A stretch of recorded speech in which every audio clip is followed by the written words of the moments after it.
My name is Stanley Sword, and I have the great pleasure to welcome Steve Judge from England.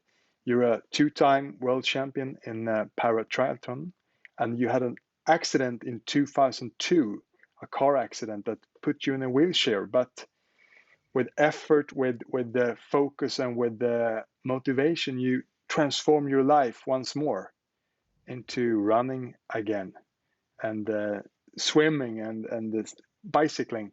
Tell us, why should we try triathlon? What does that bring to life? Wow, why should you try triathlon? Well, I think it's nice to be here, Daniel. It's nice to have a chat with you.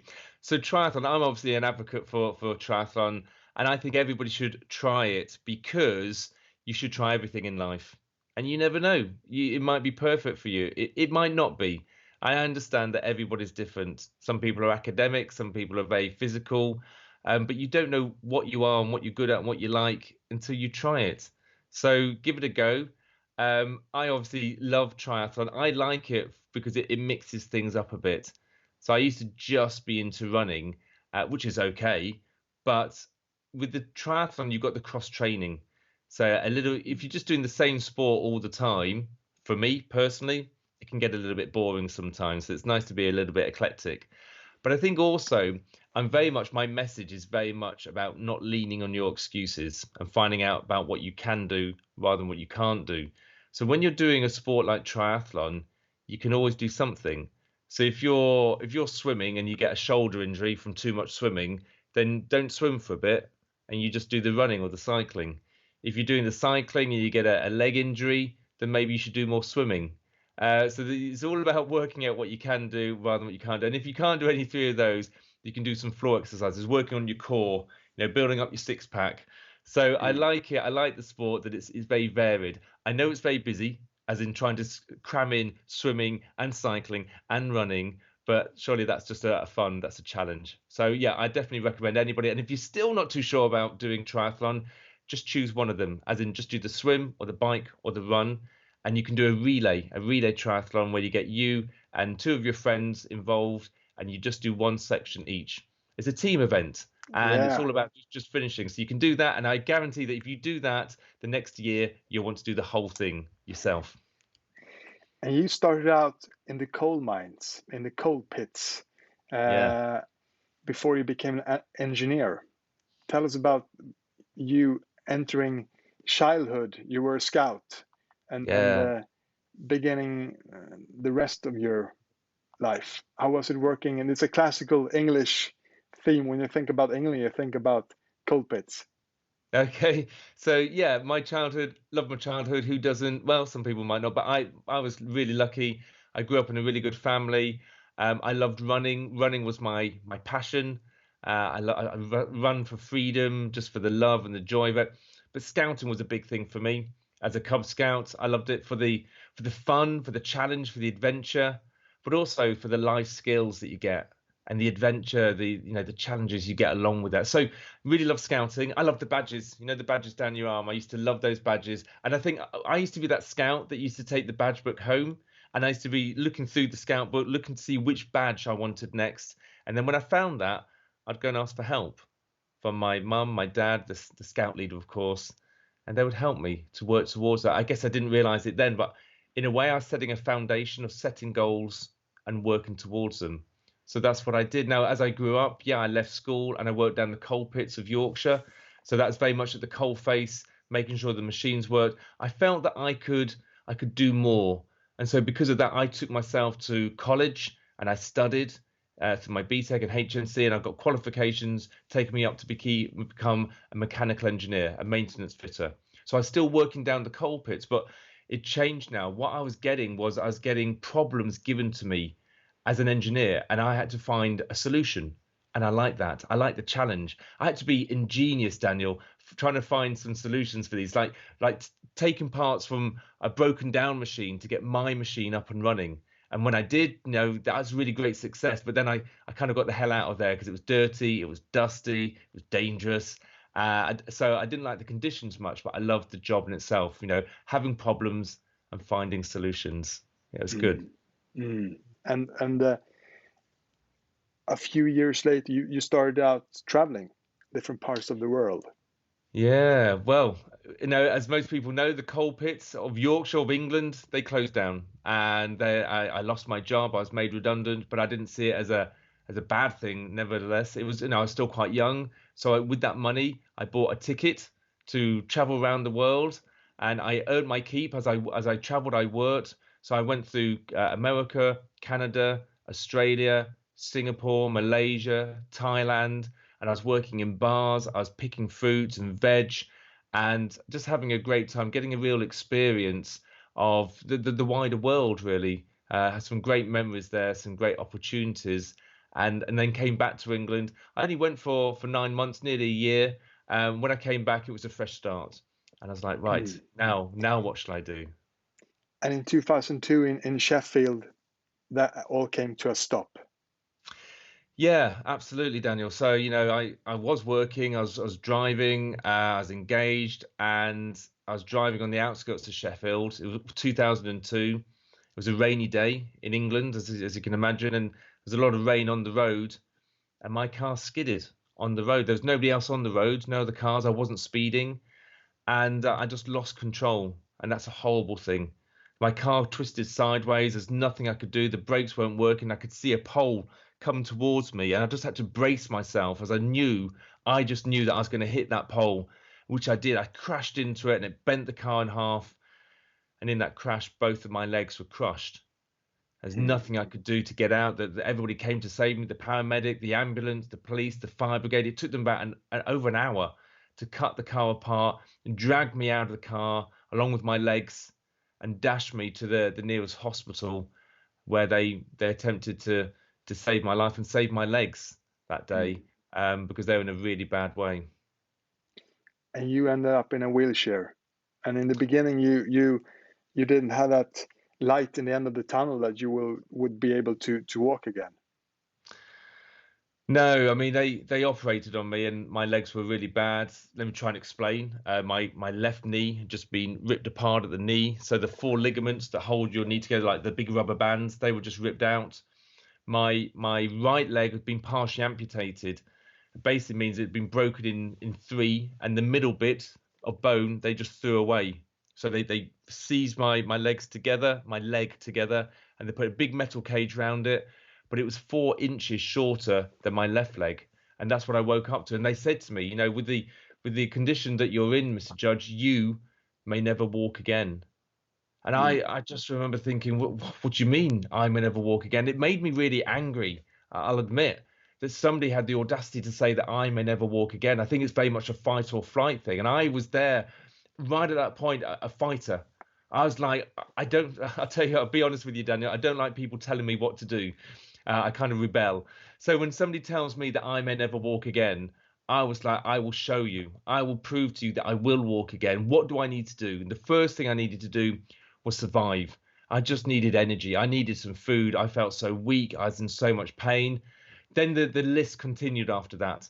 I had to stretch my leg back. I had to stretch my right leg to the ligaments and the skin and the muscle, and I had to wrench my bone apart to form a gap of 4 inches. That was in my right leg. I thought that was it. No, I got the right length. They said, no, Mr. Judge, now you've got to grow the bone back. I was like, what? What do you mean grow the bone back? In my leg, there's no bone in your leg. You've just got a gap. So I drank milk, I ate cheese, for the calcium. And they said, no, Mr. Judge, what you have to do is you have to stand on your leg. You have to walk on your leg to encourage the bone to grow. And I was like, there's no bone in there. They said, no, it will grow again if you use it. If you don't use it, you'll lose it. If you do use your leg, it will grow back. So that's what I had to do. And that, can I just tell you, is a very much a mind over matter. Knowing I've got no bone in my leg, held together with a metal cage, and raising myself up to stand on my leg, to put weight in my leg, the pain and the mindset was just astronomical. But you talked about the light at the end of the tunnel. It's about having a vision. My vision was to stand again and walk again. It was health. And I think it's something that we all forget that we've got is good health until we've lost it, until it's taken away from us. If you think about the pandemic recently, we got used to having the fresh air and going for walks and cafes and restaurants. We took it for granted, and then somebody took it away from us, or something did. And then we realized how important it was. When I couldn't stand and walk, I realized that I really wanted that back. And I would do anything and everything to do that. So I would push myself through physio. More than that, I would ask the physio, what more can I do? What more can I do? What more can I do? At one point, I had 21 different exercises to do in physio, and I was still asking for more because this was so important to me. And so that's what I did over the next 3 years, loads and loads of physio, working towards my goal. Fantastic. It took you 7.5 years until you were able to run again. Yeah, I mean, running again, yeah. After 3 years, I started doing some kind of physical activity, swimming and cycling, and doing little challenges there. And people always say, Steve, you're always setting goals and working towards them. And I said, yeah, it's what I like doing. I guess that I got that from my scouting, those little badges. And I was looking for a new goal, something with swimming and cycling in. The only thing that I could find was triathlon, swimming, cycling, and running. I was like, I can't run, not with these legs. I hadn't run for 7.5 years because it had been stolen from me. But now I've found this triathlon thing. I had a goal. I like goals, and I registered as a para triathlete, so a triathlete with who's disabled, and because of my legs, they did fix my legs, and I got to the right length, but I've got lack of movement, lack of feeling. I've got a lot of pain in my right leg, a lot of flexibility problems. So I'm registered disabled in both legs, but I could swim, I could bike, and they said, "Can you run?" And I said, "Not yet, not yet." But now I've got a goal, now I've got a challenge, and that's what I pushed myself towards, building myself up for the first triathlon, first para triathlon, which is in 2009, which is going to be at a local event, and I was really, really excited. So all my training was coming up towards that. Fantastic. And your first world championship that you won were in Beijing, and the next one were in New Zealand.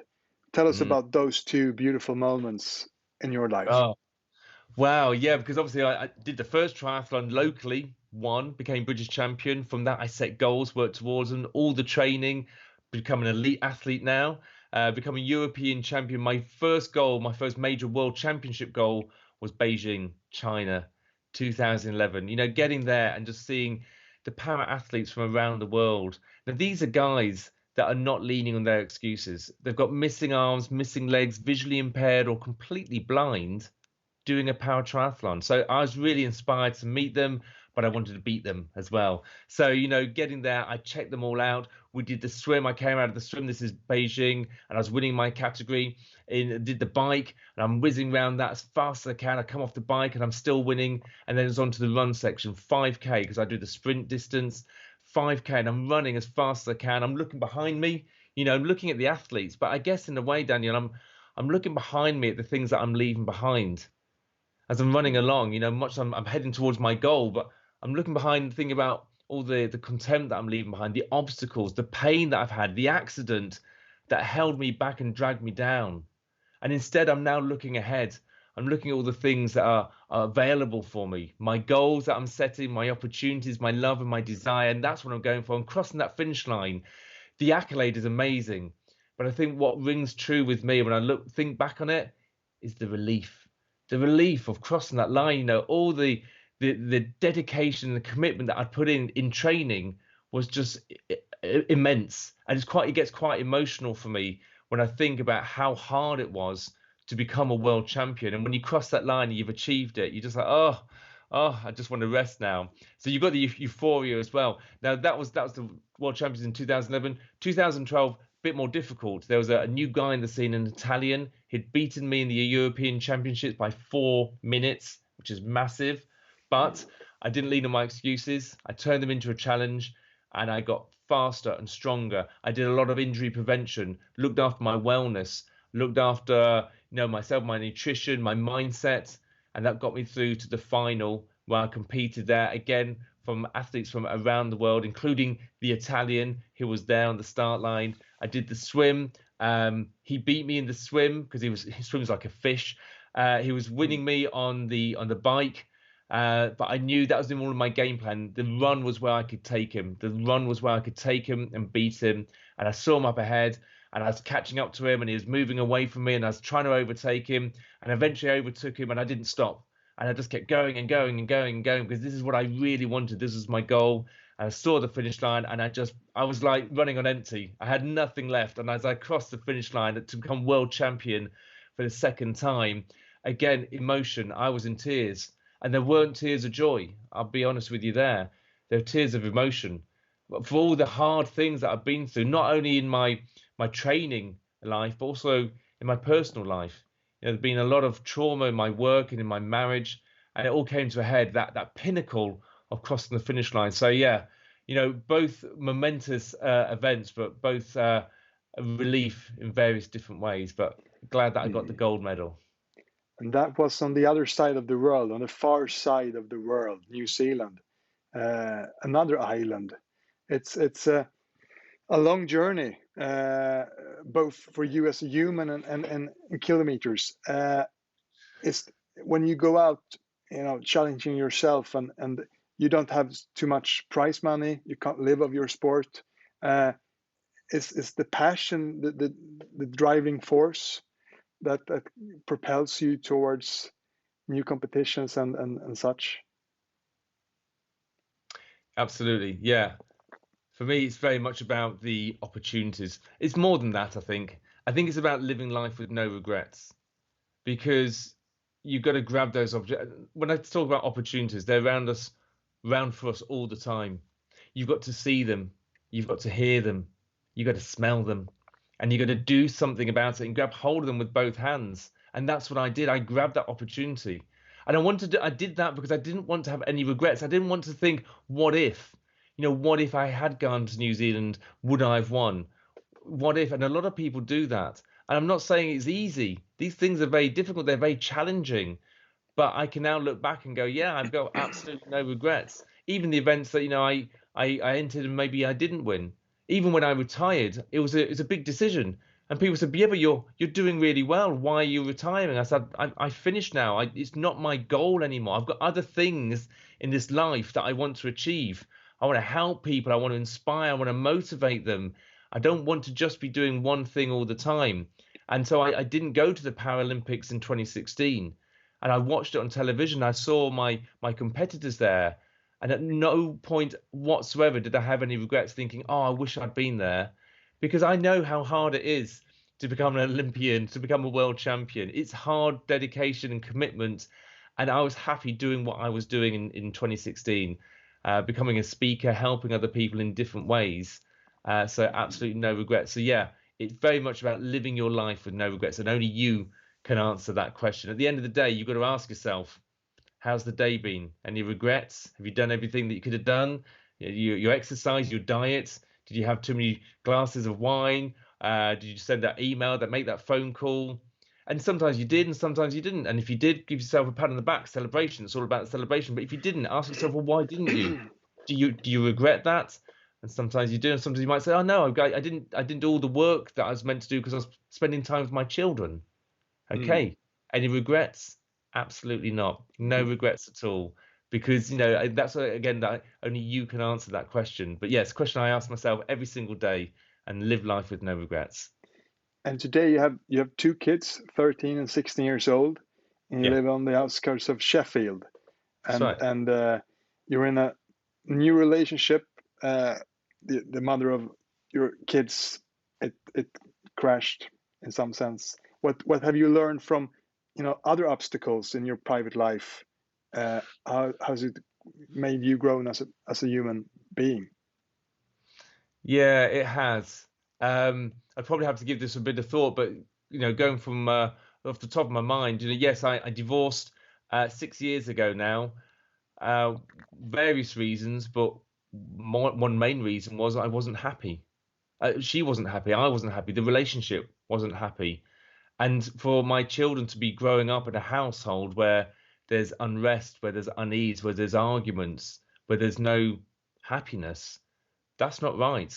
I'm not saying divorce is always the answer, but I feel that in this sense, now my kids are growing up in a house where there is love, there is happiness, and that's really important for them. For me, I found new love in my partner, Joe, who we've been going out with each other for 4 years now, and we have an absolutely amazing relationship. We're in love with each other, and my kids are growing up seeing that. seeing that they don't only see me in love and having a happy relationship, but they see me happy in my work as well. You know, I'm not working where I used to work. I now run my business as a international motivational speaker, and I love it.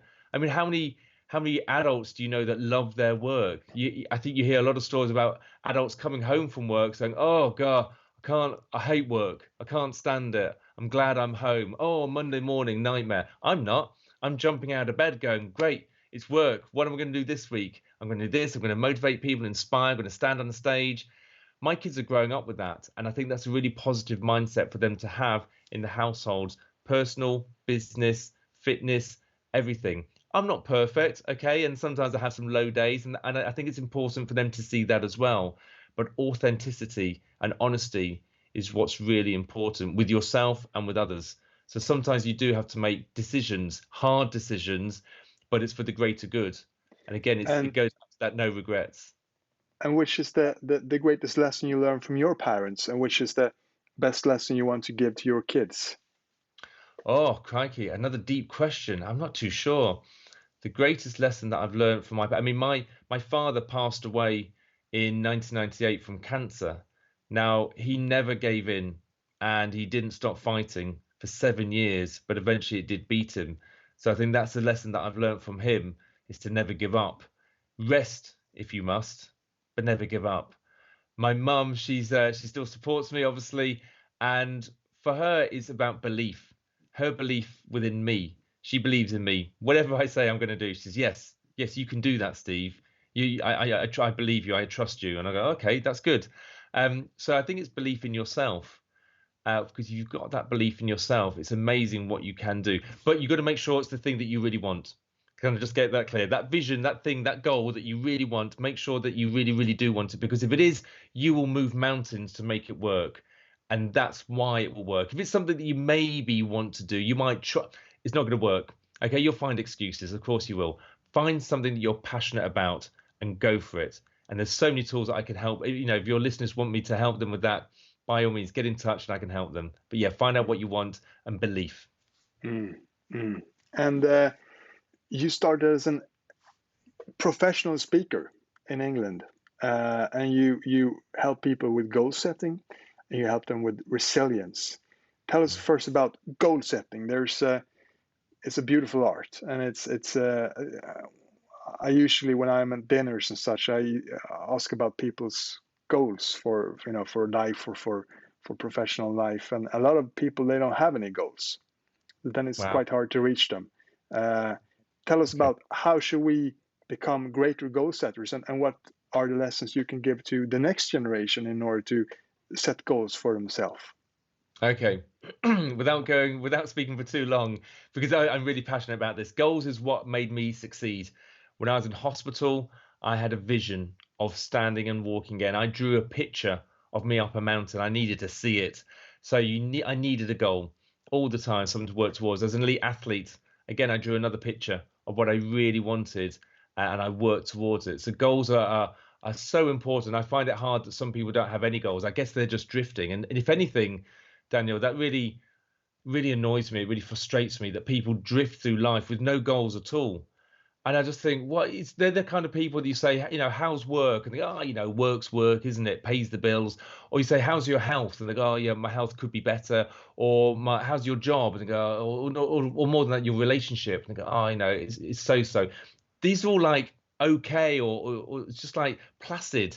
Shouldn't it be brilliant, awesome, fantastic? You know, why they're not using these buzzwords? And I say that because I know what it's like to be in that position, to have, you know, those amazing words to describe how I feel about my business or my health or my love. And I really want to help people to experience that. So how is the question? Find out what you want. Think about where you are at the moment, your benchmark. So think what I call it is your coal. Obviously, I used to work down the coal pits, but coal stands for your COAL. Your what are you in contempt with? What are your obstacles? What are you angry about? What's your loathing? Think about that. Think about what makes you unhappy, and that will push you forward. Then push you forward onto what? Think about what you really want in your life, your gold, as I call it, your goal, your opportunity, your love, and your desire, your dream. What is it that makes you happy? Happiness, I think, is what life is all about. So if you're not happy, do something about it. and find out what does make you happy. And it might be spending time with family more. It might be money, but what are you going to spend that money on? Is it family? Is it holidays? Is it a nice car? But why do you need a nice car? Do you need a reliable car? Do you want to go out on trips with your car? I don't know. Everybody's different. It's very hard for me to recommend exactly, but get that vision. I have here a vision board, and this I've got pictures and images of what I really want to achieve. So that is what you need to work out what your goals are and then work towards it. And once you set your goals, if you want to be a world champion triathlon, how do you reach that goal? What should the different steps? Oh, this could take a long time. So this is the how. And what I initially say with my clients and my workshops is don't worry about the how first, just get the vision. Okay. But you've asked the question, how? So the how is it can get quite big. It's about realizing who you need to ask for help. I think that's the big one. Who do you need to start with? Google? Okay, just Google it, ask for help with that. Then work out what physical people you need to ask help from. What do you need to ask them? What kind of things? Brainstorm all the things that you do know or that you don't know. And when you've got a list of these things, you can start working through them one by one, just a little bit every single day. And I mean every single day. Don't leave anything, even if it's just 5 minutes a day. When you do a little bit of research, a little bit of moving, you've always got to be moving forward, and that will give you so much joy. It's so nice when you work towards your goal, that thing that makes you happy, every single day. So that's what you should do. And throughout that, don't lean on your excuses. There are excuses out there, there are. Okay, so don't lean on them, whether it's raining or it's dark or it's cold or you've got no money or you don't know who to ask about. Don't lean on your excuses. Instead, turn your excuses into challenges and grab it and do something about it every single day. So there's some buzzwords to use in this small time that we've got. But yeah, so much more I could talk about on the how, because it gets quite deep. And you also speak about resilience, and that's a super important thing in challenging times like with the COVID. Yeah. Tell us about resilience. It's modern day people aren't so resilient anymore. Okay, so yeah, everybody's got resilience. Everybody's got it. It's like a muscle. So the more you use it, the better you get.